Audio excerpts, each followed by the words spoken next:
Hey guys, it's Sif here. I'm coming from the Starcraft 2BH channel, 2bh.org's premier YouTube video site for all of your Starcraft 2 replays.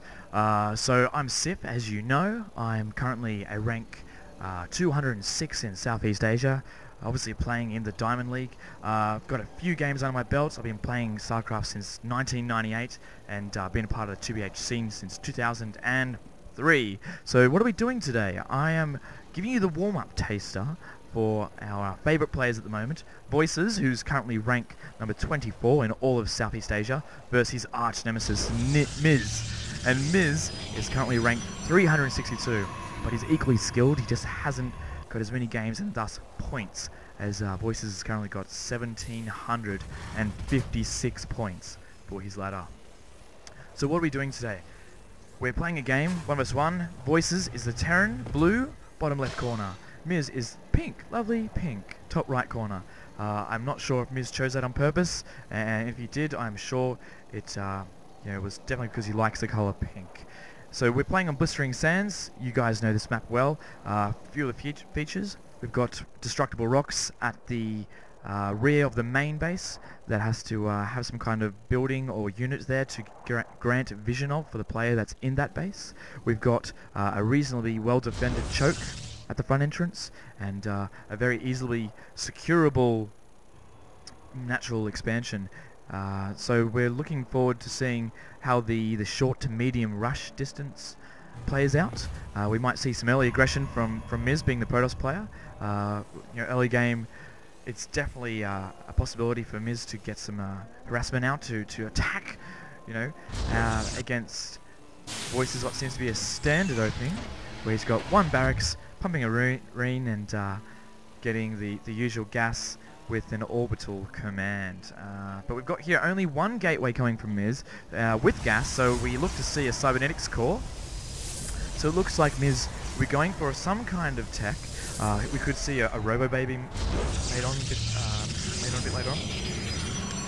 We could see a Citadel, we could see Templar, Dark Templar. I guess it does depend on what kind of army Voices comes up with.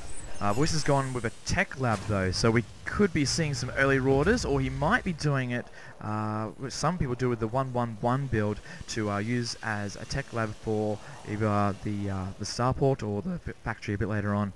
As we're not seeing any upgrades as of yet, even though he does have plenty of minerals, 220 to 90 gas, so cybernetics core is almost finished for the Protoss player. And we've got a bit of a dance here of the probe and SCV. I think they might be playing catch and kiss actually. It seems like the probe has a lethal kiss though, due to the fact they're both made of metal and there's static electricity that does exchange. Oh, aren't they cute? Chrono boosting out the warp gates technology. So it looks like he's going for 2-gate robo. As I was talking about before, he's gone for that pylon at the back. Pretty good timing. It's about 4 minutes into the game, so you'd expect someone to start working on those rocks about now if they were going to do so. But it would still serve as a great little scout there, a bit of vision later on in the game.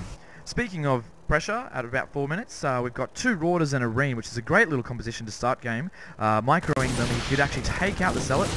Slow is almost done too. It's a bit of a shame that he didn't wait just a few more seconds. We've got about 15 to go before Slower's research. However, those 2 Rauders will manage to take out that Zealot without too much pressure, but they did lose that Reen, and that could have been avoided before. So perhaps a little bit of a delay there would have saved that poor Marine's life. But he, was first blood. He's in Australian spirit. He goes down and with style and with honour. So we've got an SCV coming here as well. Now I'm presuming this will be some kind of bunker push. I mean, Voices is playing nice and aggressively here. He knows that his opponent's only got the 1 gate, so we've got to see something coming out. Yep, 2 gates coming out. 3 gates coming out. So he's gone for the 4 gate to kind of counter this this pressure early on. Those 2 Stalkers could quite easily be beaten by those 2 Marauders if the slow is used correctly, as I was mentioning before. But he has pulled back, playing it safe. Doesn't want to overcommit, which is a very smart idea.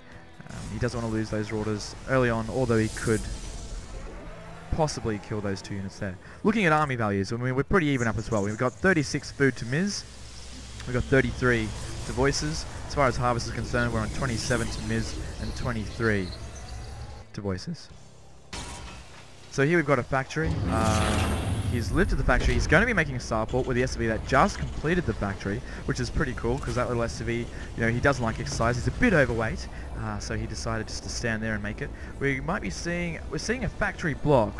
It's a little bit unusual in Terran vs Protoss due to the fact that you can't, you don't need to worry about baneling buffs.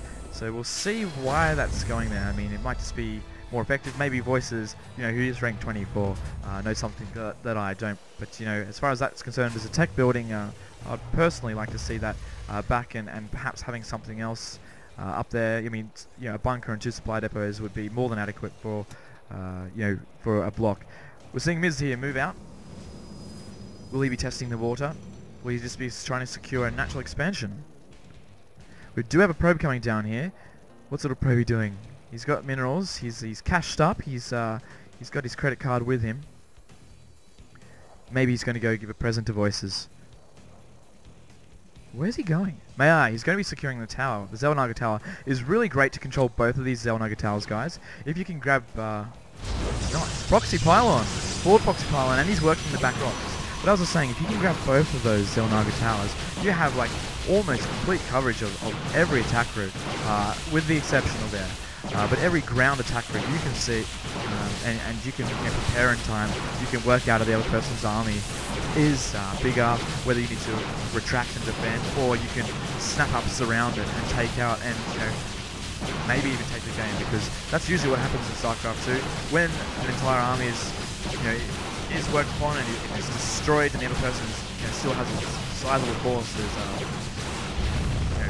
insurmountable amounts of damage that are able to be inflicted upon the enemy.